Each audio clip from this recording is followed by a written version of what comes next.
toward the One, the perfection of love, harmony and beauty, the only being, united with all the illuminated souls who form the embodiment of the messenger, the spirit of guidance. Welcome everyone. This is the third of 5 classes in what we're calling Human Divine Summer School. So I'd like to begin by reading a quote from Hazrat Inayat Khan. Sages in the East used to be called Balakush, which means he who took the draught of all difficulties. They regarded the difficulties of life as wine to drink. Once you drink, they have gone. They were not afraid of it. They did not want to keep out of it. They said, if we keep out this time, next time it will meet us. It will meet us one day. If we escape one moment, another moment it will meet us. So let it come such as it is, and let us drink it as wine. The principle of Mahadeva, of the dervishes, of the great fakirs of all ages, is this one principle, to drink all difficulties as a wine. Then there is no more difficulty. When one is in tune with life, life becomes revealing. For then one is friends with life. Before that, one was a stranger to it. Attitude makes a great difference, and it is the difference of attitude that makes a person spiritual or material. Nothing else need be changed, only the attitude. So as you may have noticed in this series of classes, we are doing things differently than we did in many series of classes prior to this. This series is really meant to be the nuts and bolts of practical applications of everything that we've been trying to get across in all the classes that we've presented so far. Because if spirituality is not of benefit and practicality in our daily life, then I think it's not very useful at all. It takes us away from life, and instead it should make us more capable of life. So this class is all about the human-divine relationship. What we can really look at it unfolded in many different kinds of ways. And my favorite phrase that we'll be coming back to again and again is, don't wish away your humanity. The humanity is key to the human-divine relationship. So we're going to talk about the things that happen in our life that pull us away from what it is that we're seeking. So what are we seeking? The Sufis say that we're seeking awakening of divinity in life. And what we've been sharing, as Rabbani Raj just referred to, is awakening this human-divine relationship that enables us to fulfill the purpose of life. So there have been many deeply ingrained notions of spirituality, I would say over the centuries, that I think are obstacles to fulfilling this goal.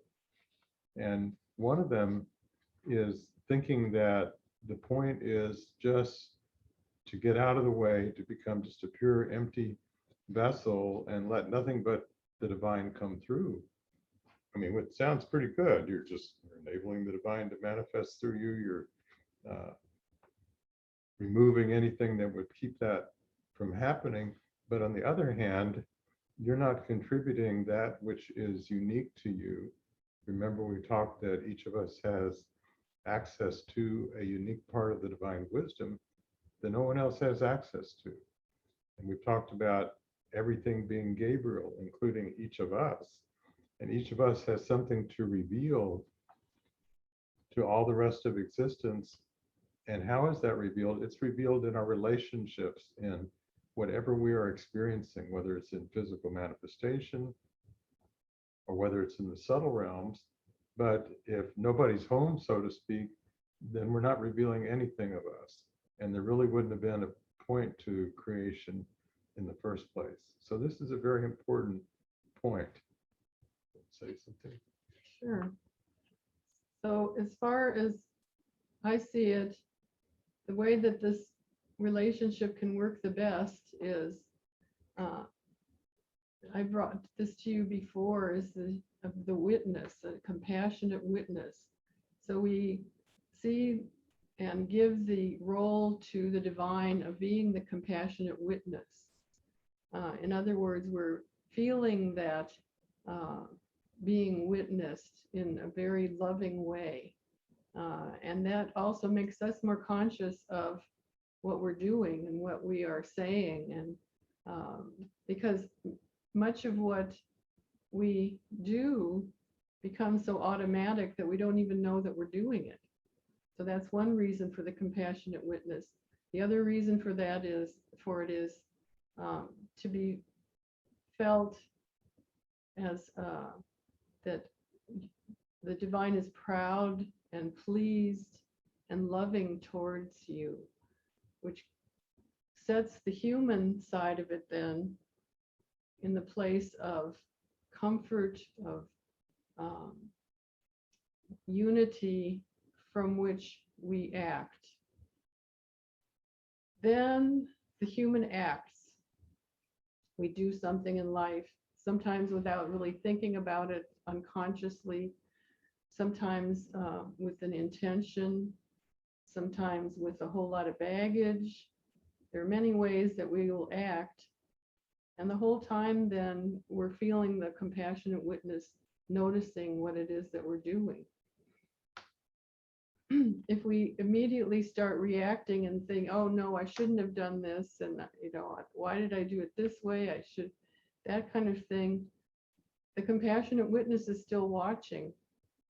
And after a while, hopefully we will have a different view of what it is that we are doing. The key to this is the human is the one that is acting and manifest in life, right? So that one takes the lead. And the divine will be able to really accommodate and love and support all that we are doing and seeing how we change with it. What this helps in this relationship is to keep us from chopping each moment off from the next. To me, I feel a fluidity that continues where we're not knocked from one place to the other, but each part of what we are manifesting is then important.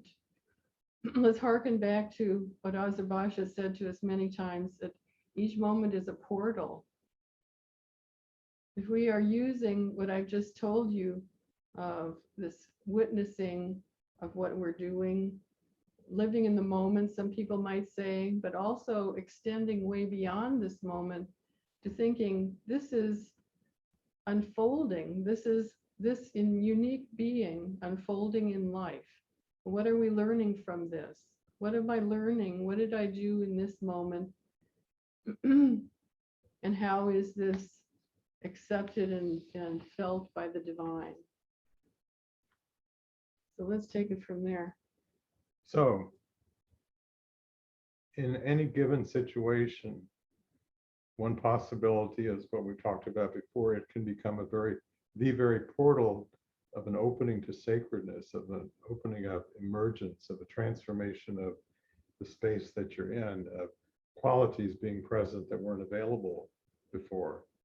But the other response to a situation could be one of constriction, one that brings you further into a feeling of separation, which we call the dualistic state of being. This is me, that's everything else. And that's the opposite of what we're trying to accomplish in awakening as a human divine being. We're trying to awakening this relationship that unfolds. So we could get separated in many different ways. One I mentioned earlier would be just the sense, well, I'm not really important.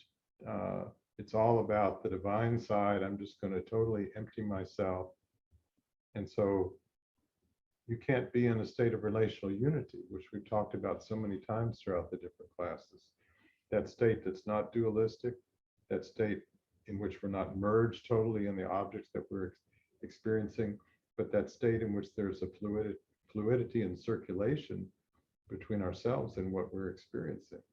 So that could be one cause of that. And another cause could just be a reaction to it, getting into a state of polarization, of being judgmental towards the other person, feeling superior. And the opposite side of that is we could just feel very inferior. Well, I'm just not worth much of anything. And any of those different responses to the situation are taking us in the opposite direction of what we're trying to accomplish. We talked so many times about the barzar, the meeting place. Well, there's not much sense to have a meeting place if there's not two sides coming to meet. And so if there's emptiness on the human side and you think you're going to just get to the divine side, you're not in that interface. You've just dissolved yourself, and maybe you're having some kind of experience, but that experience might take you further and further away from being capable of functioning in the world. And I also want to refer to what Hazrat Khan said about every desire beginning with the divine impulse. And here's the importance of our human side, because as we've said before, the point is not just to think of this original divine impulse like a predetermined blueprint, and we're supposed to just carry it out exactly. It was a starting point. It was an intention. And in a way, the Sufis say creation occurred because God was a hidden treasure desiring to know and be known, love and be loved.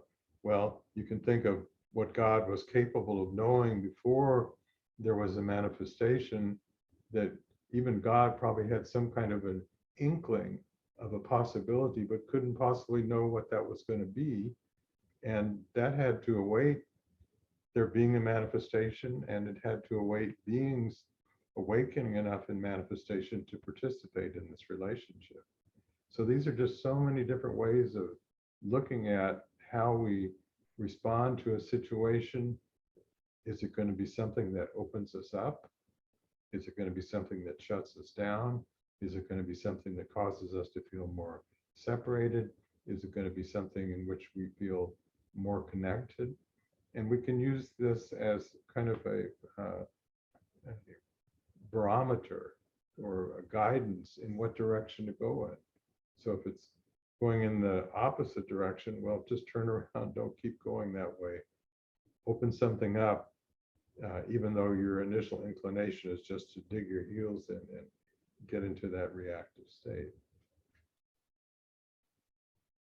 And so often we abandon ourselves. We run away, sometimes running into the divine, running into the place of mystery and beauty, but not really looking at who we are and what we are doing in this circumstance. Can we love ourselves in this moment where perhaps we aren't the cover girl, the absolute ideal? Can we be present to what it is that we are right now and be that compassionate witness? And like the things that Azarbash was saying, we can't keep track of any of those things or evaluate and say, oh, now I'm going to do this, if we continue to run away. So dwelling within that humanity and then infusing it with all that we are connected to. And an important aspect of this process that we're talking about is to free ourselves from the concept that somehow we're just this fixed being progressing through space and time over the course of our life, and not a whole lot changes from moment to moment. Like we have this concept of who we are, and we have a concept of how we are, but we've talked many times, and here we're coming back and weaving back into principles we've talked about through by now dozens of classes. We've talked about fana, that letting go, that shattering, and baka, that rebirth, that resurrection. We talked about the in-between state in which things are not clearly formed and we really don't know what's going to emerge, but we have a sense that the way that we've been up to then isn't going to get us further down our path. And so we kind of embrace that state of uncertainty and openness. So it's like I often say to the people I work with in spiritual guidance, what I think is if I had one sentence to say to people, it would be life is your teacher. Life is your ultimate teacher, and life is your never-ending teacher, and life presents you with countless opportunities for awakening and growth throughout your day, when you're awake, when you're asleep. And there's an add-on that I just thought of for the sense, life is your teacher and life is God's teacher. What we think of as the divine is learning of him herself every bit as much as we are learning of ourselves and of the divine through all of our experiences. And that's the reason there is a manifestation. And it's often going to be messy, and it's often not going to be pretty, and we're going to often fall on our face, but that's also a part of it. I mean, if we never did anything that we did that where we didn't need to regroup from that, we would never grow, because we would just always be staying in a little narrow confine of the way that we thought we are. So it's like this openness to growth, and we could also say an openness to the mystery that unfolds in life, the mysteries that unfold in synchronicity, that we've all had these moments where just it's like it just clicked, and it could be little things, a song on the radio, a passage you open up in a book, you turn on the TV and you hear something that just really strikes you profoundly, or you see something, or you're down and a bird starts singing and you think, oh, I got so caught up in my stuff. And here's when we go walking at Oso Bay wetlands, there's usually this mockingbird on way up on a tree when we're first going down one of the paths we go down, and this bird is a virtuoso mockingbird. I mean, it's got the usual mockingbird songs, but it always has something new it's picked up since the last time. And it some could of them be, are even mechanical Yeah. sounds, like from a car revving up or something like that, or maybe a lawnmower or something.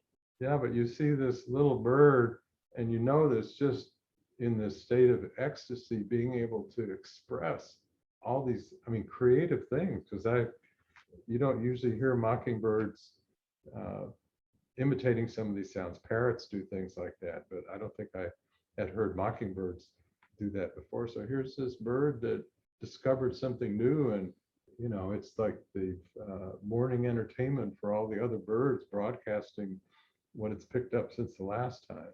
So little things like that can just snap us out of a funk that we get in, where we're just caught up in our own stuff and we're thinking about the stuff we don't like and the stuff we wish was this or that, instead of just being open to appreciate the amazing things that are always available to us, particularly in the little things in our life. Yeah. Sometimes I think about something that we learned from Pure Vilayat about we really often chop up our experience in these little bits.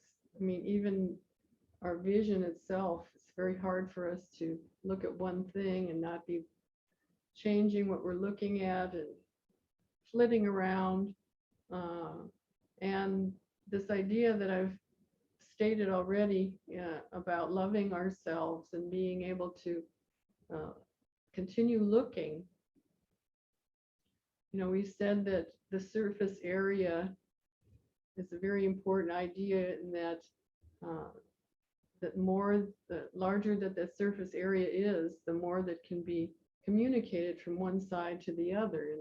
And in this situation, we're talking about the human and divine.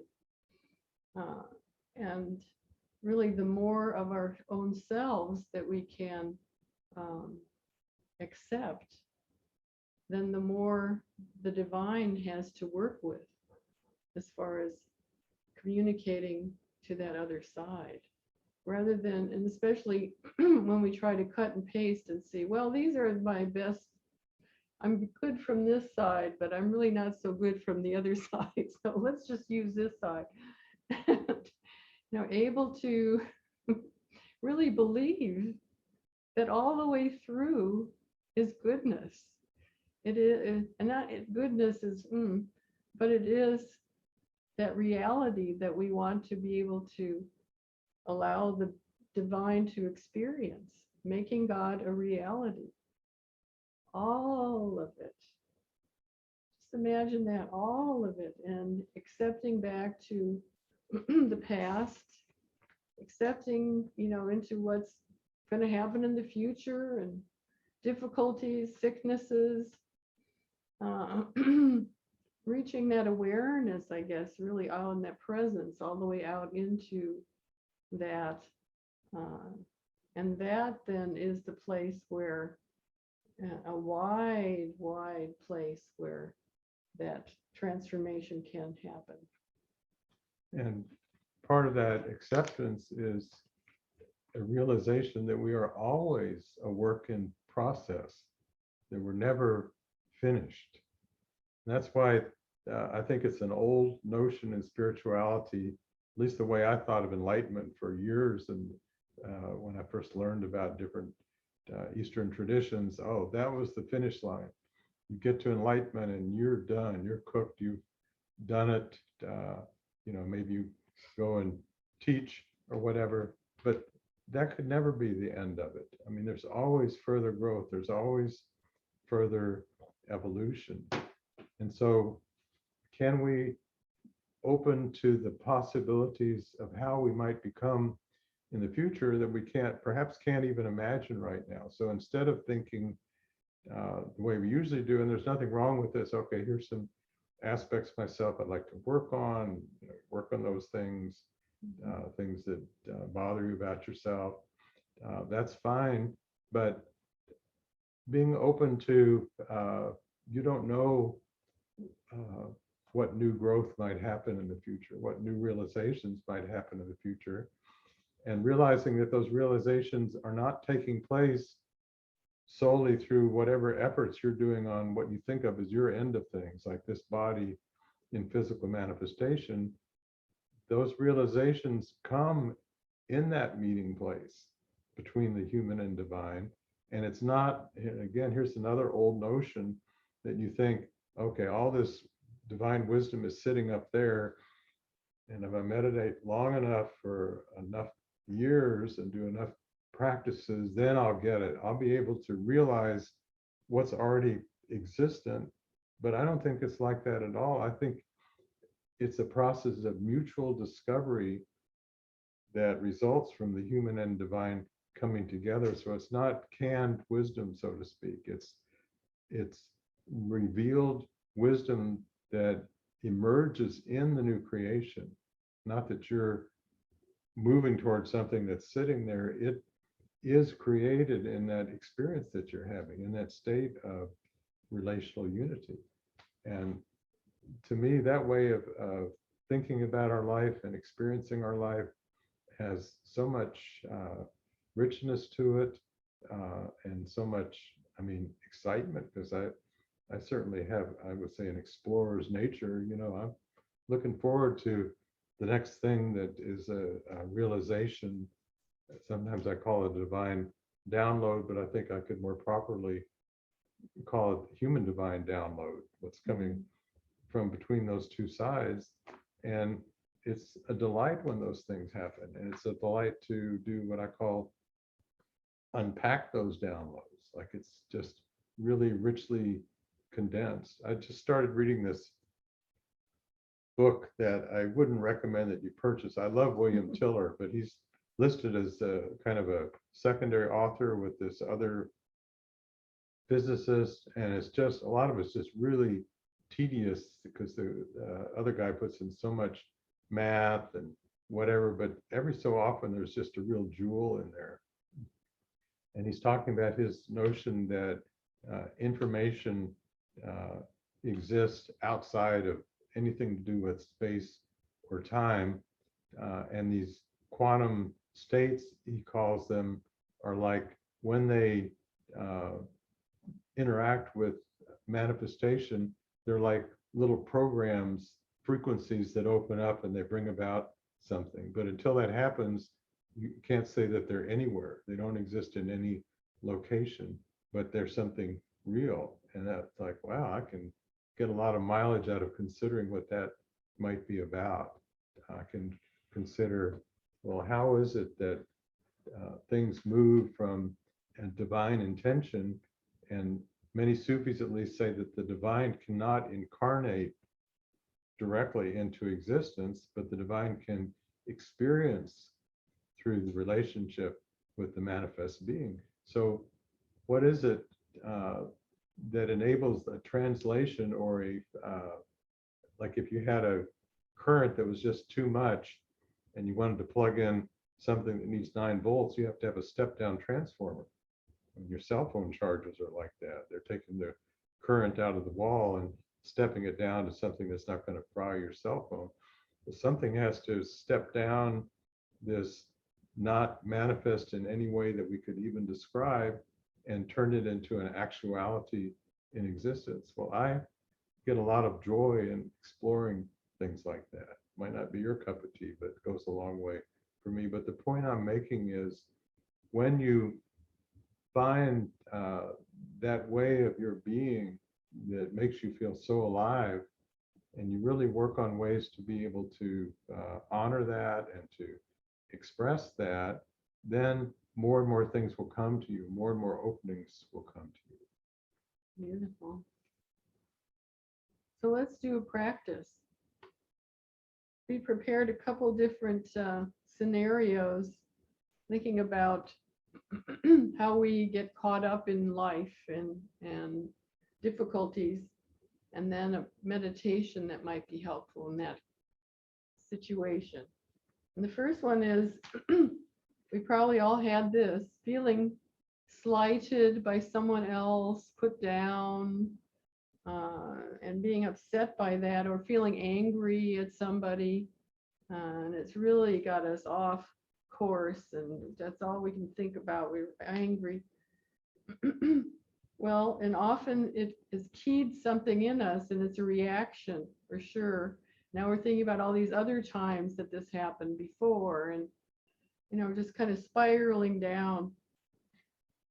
So rather than continue on that chart, on that course, there's a wazifa called Ya Rahman, Rahman, which often is compassion. Compassion is a good way to think about it.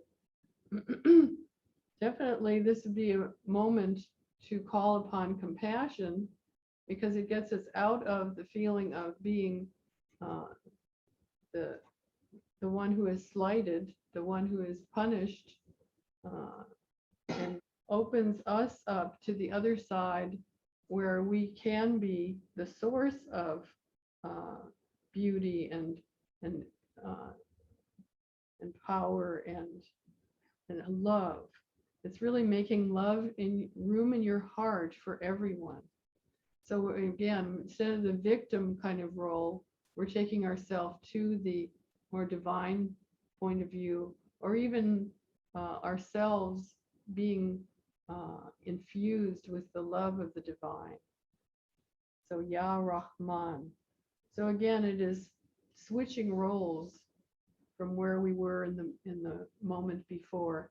And I want to say too, it's not only just getting out of that situation, but hopefully we'll be able to see from this new point of view what was going on, and maybe understand more about ourselves and why that this keys this in ourselves. But we have to get to that other side first in order to see that. So it sounds like this, Ya Rahman. And some people have a little bit more of a h sound in Ya Rahman, but it's fine saying Ya Rahman. And listen to the sound of the ah in there. And this is a very good heart opener anyway. to think Rahman. So think first of all of that situation, feeling slighted, feeling angry. Someone just said something and now your whole day is ruined.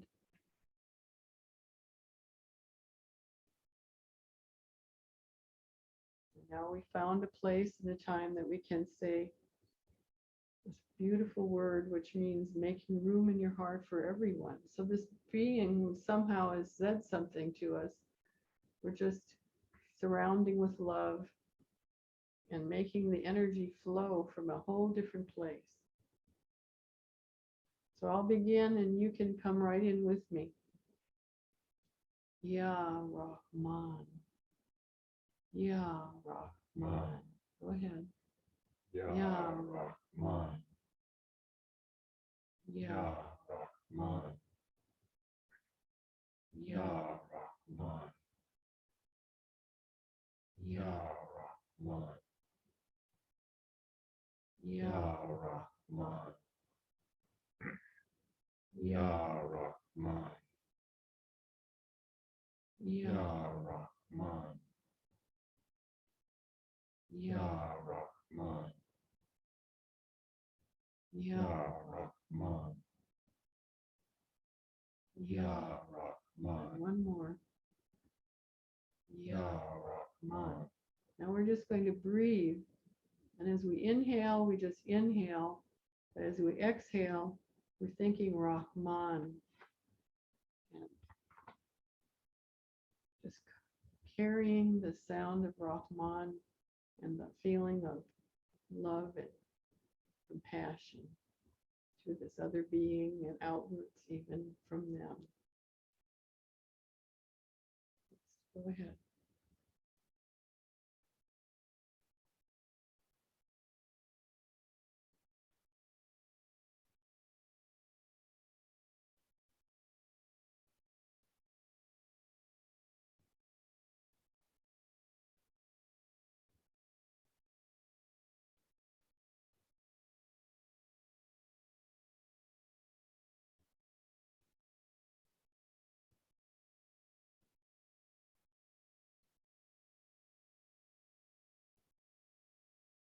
Now not worrying about the breath, but just feeling that compassion. Don't worry about the word itself.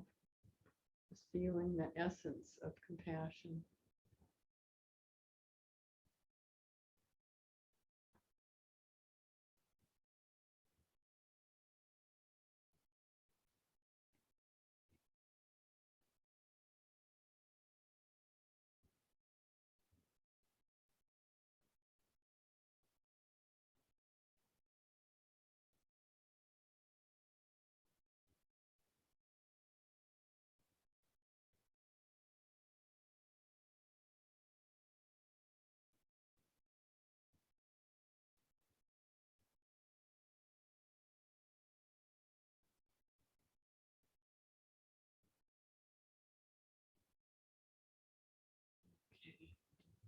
And I have a quote about compassion.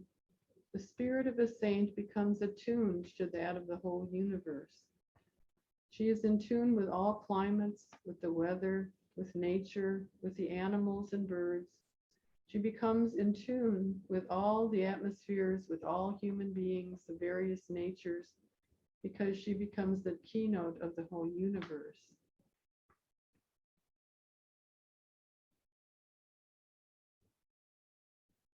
So this would take us to another vantage point in that situation, from which then I wouldn't want you to just abandon what you were thinking before. I would want you to take a look at that and notice that and love yourself in that situation, even in the state of mind that you were in before. And then the understanding will unfold rather than feeling like you're just escaping what was happening before. So let's talk about stages along our spiritual unfoldment. So there's a stage that may be a very lengthy one in which we're seeking direction externally from a guide, from a teacher. And the Sufis actually talk about different stages of this process. Fana fi sheikh, which means you're releasing your old sense of identity and awakening to the relationship with the sheikh or teacher. Fana fi rasul, which is the messenger, and then Fana fi Allah, with God. And throughout this process, in terms of our seeking guidance, we're generally feeling it's coming, that we have a clear sense. It's either coming from a living teacher or a connection with some great being that lived in the past, or even we have a feeling, okay, I'm communicating with God and God's telling me what I'm supposed to be doing. But many times, and I don't know if it's universal, but I think perhaps many people on the spiritual journey come to a stage in which it feels like there's nothing that's impelling you to go in a certain direction. In other words, you don't feel any strong inner desire to do something. You don't feel like you're being directed by even what you thought of as your inner guidance, or you thought of as the divine being. Like, well, this is what I'm meant to do. This is what I'm supposed to do. And this can be a very challenging stage because we're used to having some validation for there being a right thing that we're supposed to do on our spiritual journey. And remember, a while ago, I talked about the desire beginning with the divine impulse, but that desire was just an intention. It was a starting point. It wasn't a finished blueprint. In the same way, each of us has a way of fulfilling our unique purpose in life, but that isn't a predetermined blueprint. It's something that arises through our experiences in life. But when we're in this place that can feel kind of empty, because it's like, well, I don't know what I'm supposed to be doing. I don't have a particular desire to do something. It's not being depressed or anything. It's just like, nothing and no one is directing me in a certain way. And where do I go? So here it's a challenge, because the tricky part is there is no right way of what you're supposed to be doing. There's a multitude of possibilities of what you could be doing. And I'll use myself as an example.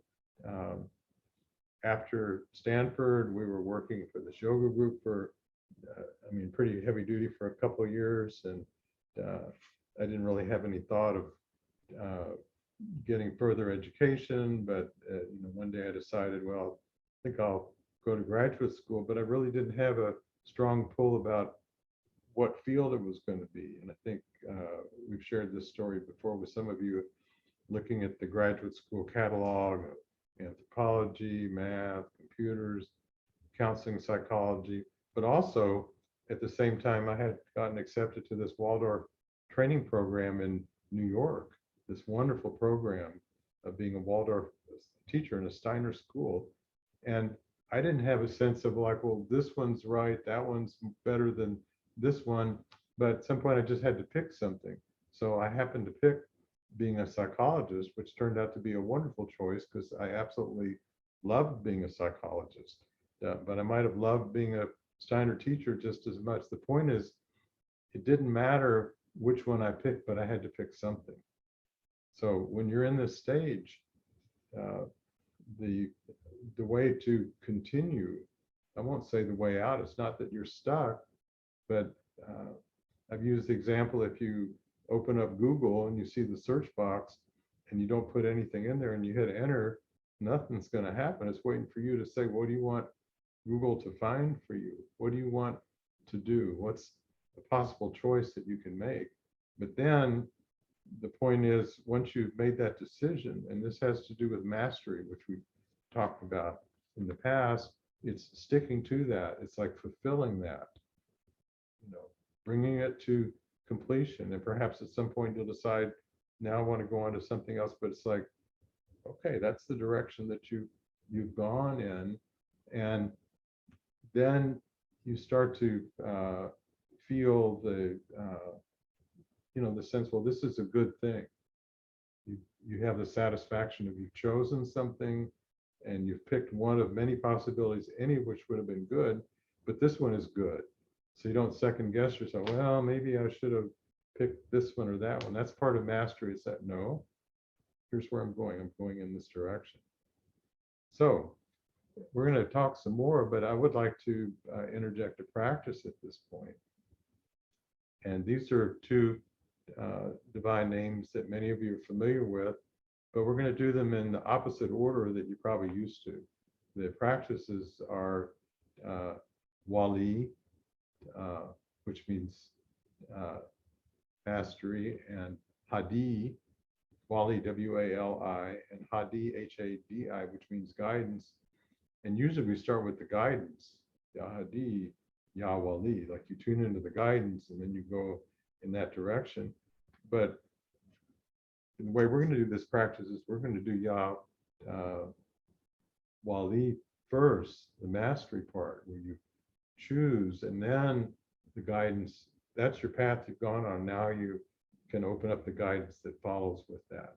So we're going to say Ya Wali, Ya Hadi, like that.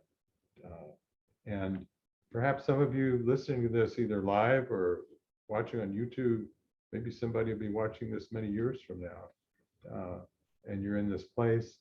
And so I would say, as you do this practice and you say Ya Wali, then pick something. Pick one of the many possibilities you've been considering, realizing there's not a right choice. I mean, if you've really evaluated, I mean, some choices you may go, that's not too realistic. Like if I had put in my hopper of choices, well, I think I'd like to be a professional football player in the NFL. Don't think that one was going to happen. Don't have the right physiology for that. But you've chosen some possibilities and you're just going to go that way. So I'll start and then you just join with me. Ya Wali, Ya Hadi, Ya Wali, Ya Hadi, Ya Wali, Ya Hadi, Ya Wali, Ya Hadi, Ya Wali, Ya Hadi, Ya Wali, Ya Hadi, Ya Wali, Ya Hadi, Ya Wali, Ya Hadi, Ya Wali, Ya Hadi, Ya Wali, Ya Hadi. Once more. Ya Wali, Ya Hadi. And then silently on the breath, think Wali as you breathe out and Hadi as you breathe in. At your own rate.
And let go of the words and the meaning and just feel its essence.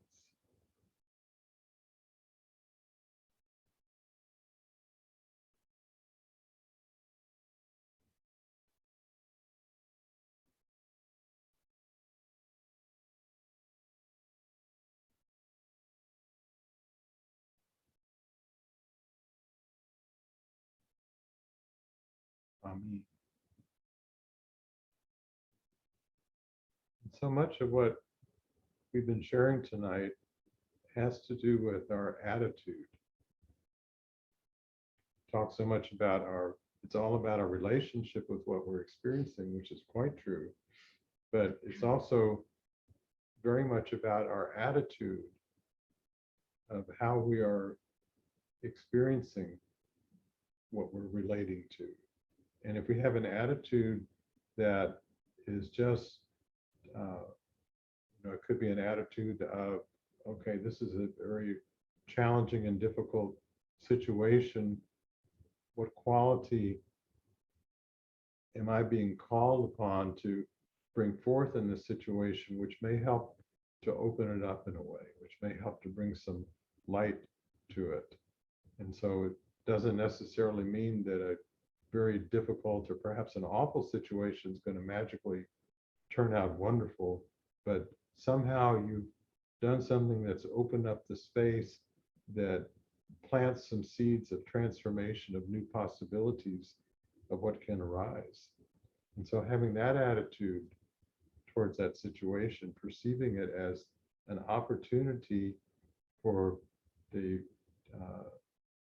worked with a practice before, Maujud, and another one, class, Ravani Ra, I think, led that one. It's like making God a reality in life.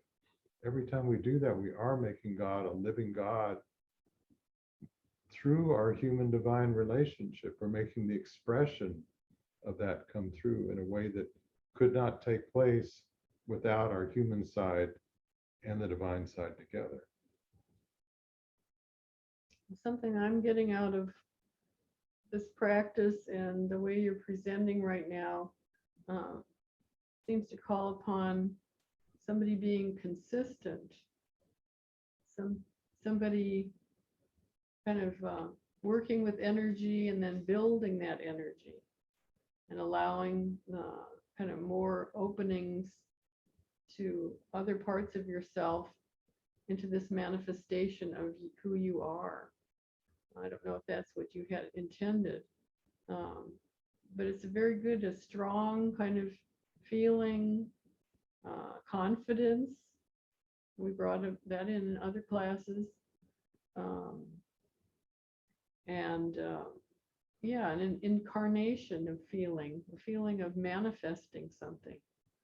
Is that kind of what you mean? Yeah, no, that's a very good point, that you are developing a capacity to hold, but not in the way we usually think. You think, hold something, okay, I'm going to gather it up and hold it in. That you have this integrity of beingness that doesn't get lost. And what does that mean? Okay, now I've got to segue into some other things we've talked about. We talked about our wanting to awaken to the reality that we are multi-dimensional beings. We exist in many levels of reality, and all of those, you could say, vibrational levels of being, they're all part of the oneness of who we are. So this is about being able to be that oneness of being in the midst of whatever situation we find ourselves in, whether it's in physical manifestation, whether it's in an internal realm of experience, but we don't lose ourselves. We have that, maintain that uniqueness of who we are and that priceless essence that each of us possesses that can be expressed. At the same time, we have that openness of being, to be able to receive that which comes from everything else that we were experiencing, another expression of the divine, interacting with our own expression of the divine, and now something new emerges from that without end.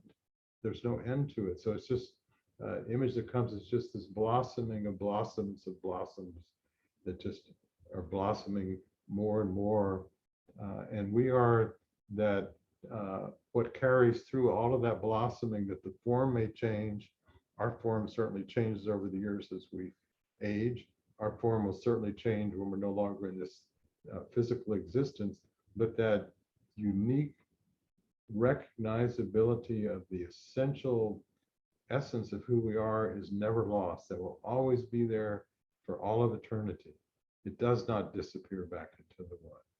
It is that awakened, unique way that the divine now has of furthering more awakenings for everything, for our end of it, for the divine's end of it, and everything else in all of existence. So something we said as we were planning this is somebody has to be home. Somebody, if you're not home, then, what is it? How is it that God's going to be experiencing this manifestation? Somebody has to be there and be the manifest being for God to be experiencing through. And if we're running off somewhere or denying what we are and just not sure and jumping all over the place, we're not being that vehicle for the divine. So if we think of it that way, it's a service to the divine. It is an amazing thing that we can offer something to the divine that the divine does not have without us. And it doesn't only mean when we say that your uniqueness, it doesn't only mean that, your particular point of view, okay, we can buy into that nobody has that particular point of view.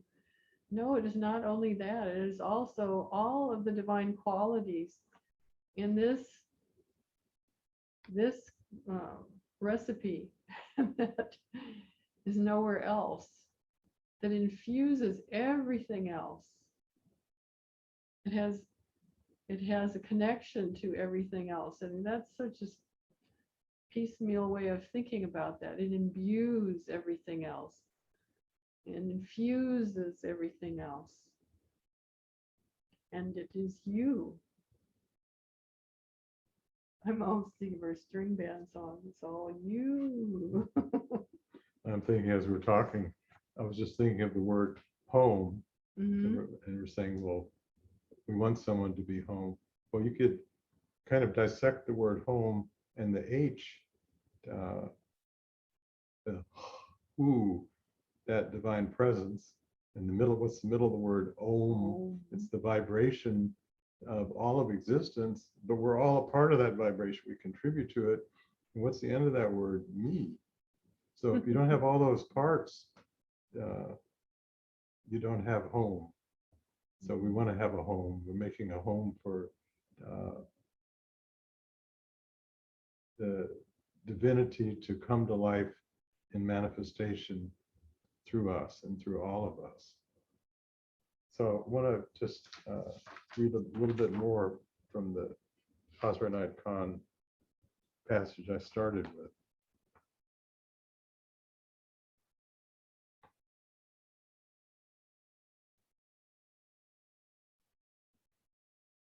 There's plenty of opportunity for practicing this lesson of keeping a friendly attitude towards everyone, of meeting every condition courageously, and of taking upon ourselves all influences that come along. It is in this way that a greater insight into life is attained. Once again, life is the teacher. Life is the revealer. Brings about what's needed for further revelations to take place. And we're in this never-ending school of life. Pretty good. Mm-hmm.